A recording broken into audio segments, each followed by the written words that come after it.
All right, welcome back. In this episode, we're going to talk about how you can bring calm into your chaos, how you can reground yourself out of chaos and into a calm, grounded state.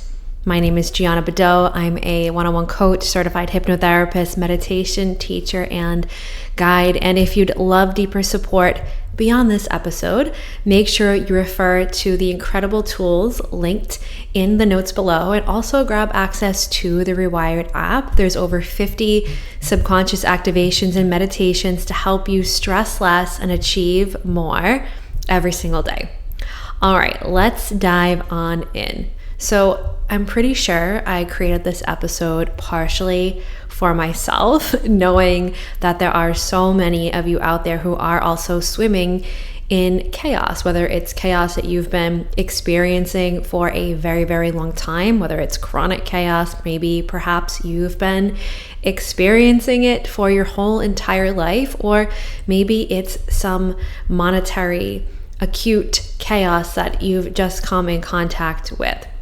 So personally for me, over the past week, I have been moving, which you've probably moved before, you know, is complete chaos. I also have a 1.5-year-old, and it's been very challenging to unpack with her because she's adjusting to a new place and she just wants to be held. And on top of that, there's been so many other little things that have just gone wrong, just gone wrong. And it's just been, pure chaos, which you can see I'm in a new office space now. My whiteboard is on the floor. Things are not hung. There's stuff everywhere.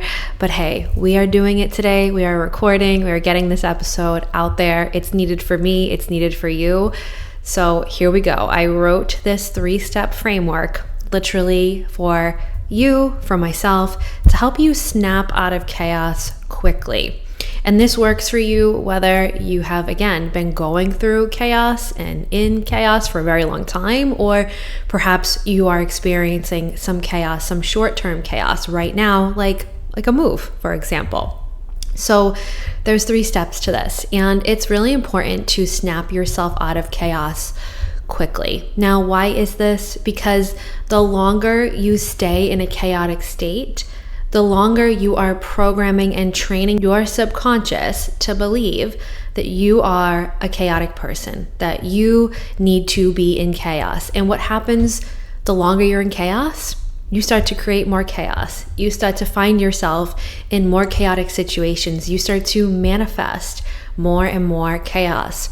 So when you notice you're in a chaotic situation, of course, it's normal to tolerate some chaos in your life. There's going to be chaos, but it's very important that you catch it and you start to reground yourself as quickly as possible, because the subconscious learns through repetition and through extended periods of time. So again, the more chaos you're experiencing, the longer you're experiencing this chaos, the more you are training your brain to believe that you're just a chaotic person, that chaos just finds you, that life is just stressful.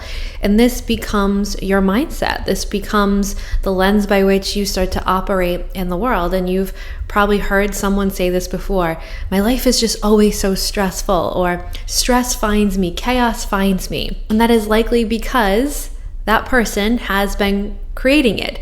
And so a really important piece of this is we need to first and foremost address and admit to ourselves where we are allowing and maybe even adding to the chaos. So if you're not doing anything to mitigate the chaos, you are adding to your own chaos. So it's okay to admit that, to say, hey, you know what, right now I'm adding to this chaos. And even if someone else around you is really chaotic, and because of that you are becoming chaotic, that's you allowing it, right? I've been in that experience many, many times in my life, where there's people who are close to me who are chaotic, stressful, and I feel it, and I'm an empath. So as soon as I start to feel stress and chaos, it's all over me, right? And so I have to do a lot of deep work, cleansing work, healing work, and grounding work to make sure that chaos, that stress doesn't stick to me. Because when you're an empath, it can stick to you very easily.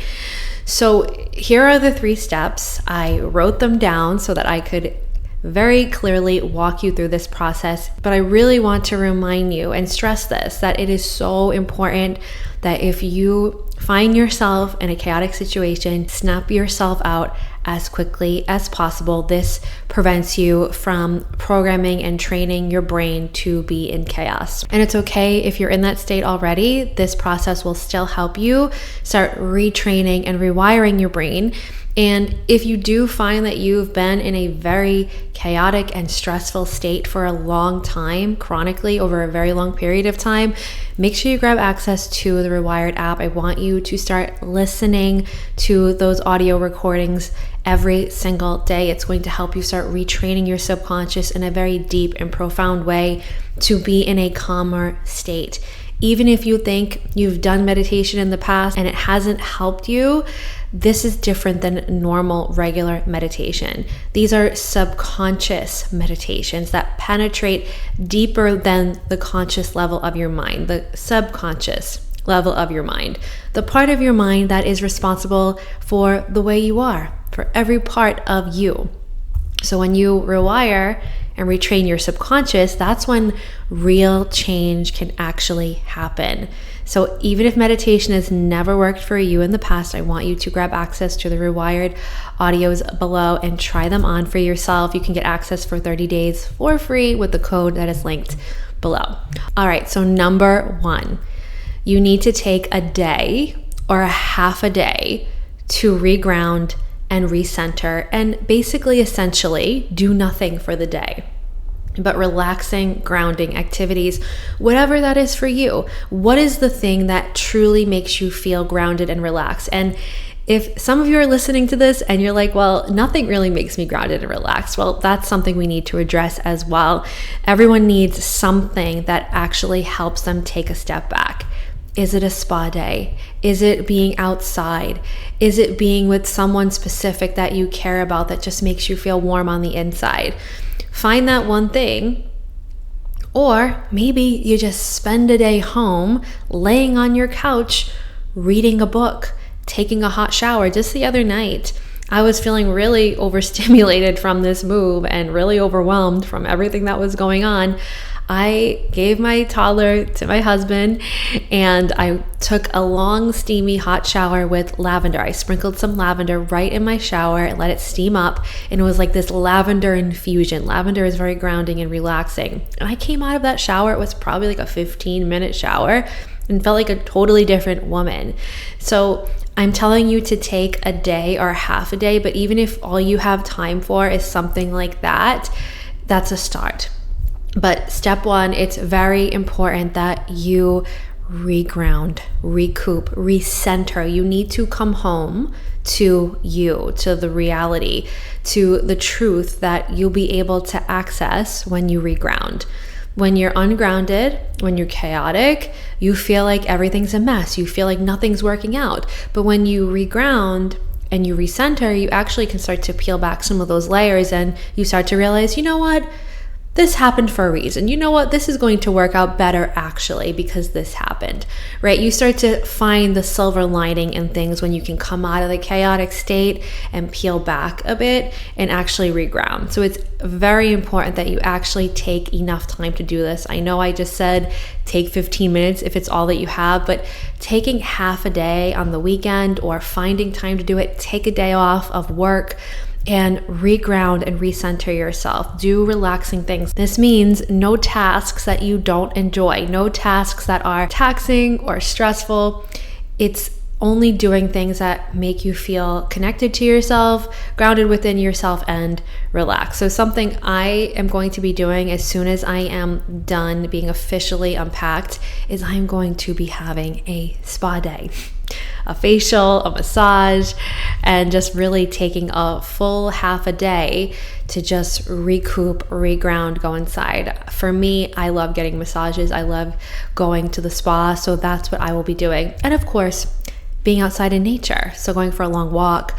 Those are just some of the things that I like to personally do to peel back the layers, to reground, to recenter. So you need to take some space to reground, recoup, and peel back the layers and come home to your truth and find the silver lining. Find that deeper truth within you that reminds you like you're good, you're going to be okay, it's going to work out.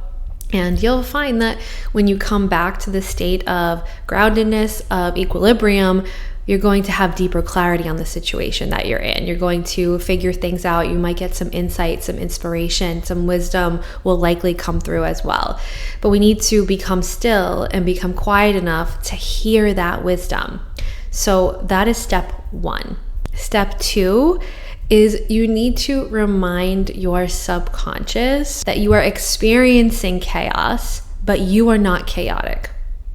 So step 2 is a reminder that this is chaos that you are experiencing.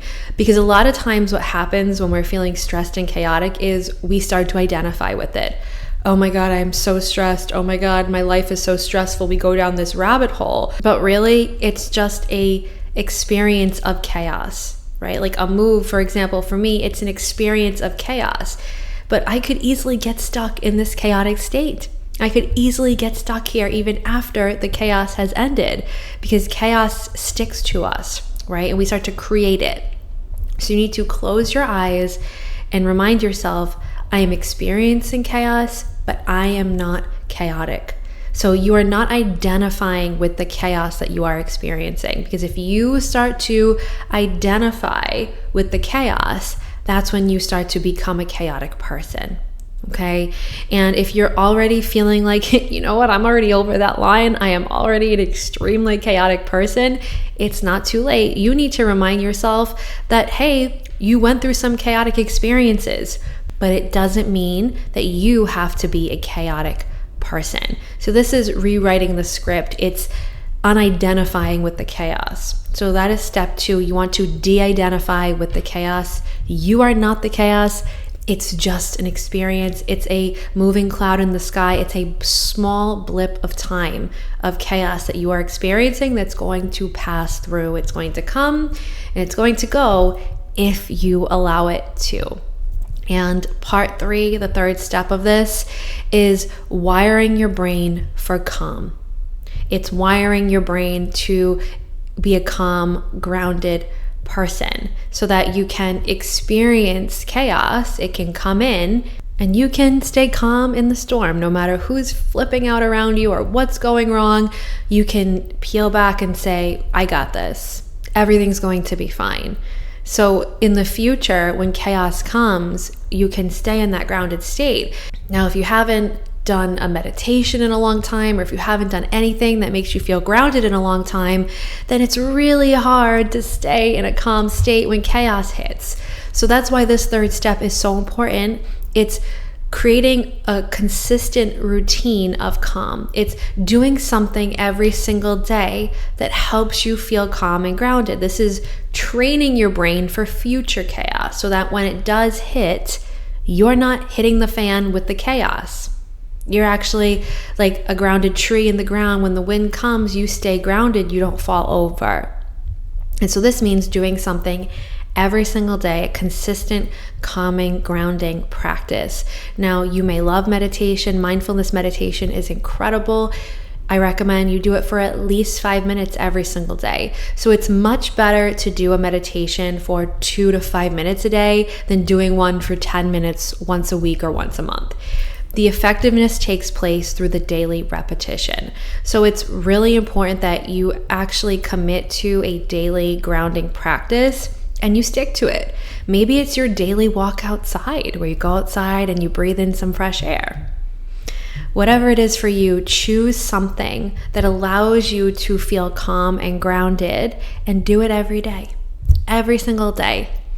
It's extremely important. Now, if you are someone who struggles to calm yourself, to sit still, to meditate, to sit and read a book, to go for a walk and breathe and look at the trees and notice the colors in the sky, then I highly recommend that you do utilize the recordings on the Rewired app. Listen to the deeper subconscious meditations. These are guided, so it's very hard to get distracted. In fact, you will never get distracted listening to these sessions. I've gotten so much feedback from hundreds and hundreds of my students and clients and community members who absolutely love these meditations, who don't go through a day without them because they know how much different their day will be when they do these recordings versus when they don't. So whether you are struggling to feel grounded, if you're struggling with a routine, you can easily just press play on those recordings linked in the notes below. And there's different topics for different days. There's topics to help you get more grounded. There's topics to help you clear money mindset blocks. There's topics to help you increase your confidence, your productivity, inner child healing. There is a topic for quite literally everything. There's over 50 of them in there, so there's so much for you to choose from. So I highly recommend you dive into those in the notes below. All right, so those are the 3 steps. Step 3 might be the most important because having a consistent daily routine is what is going to prevent you from getting into a severely chaotic and stressed out state again in the future. So please create a daily routine for yourself, whether it is a breathwork session, some mindfulness meditation, doing the Rewired audios, going for a daily walk, whatever it is for you, commit to it, stick to it, and do it for yourself. And make sure you plan that day to reground and recoup. That is also extremely, extremely important. And if you love this episode, make sure you subscribe and you hit that notification bell so you don't miss a single episode along this incredible journey. And I'll see you next time.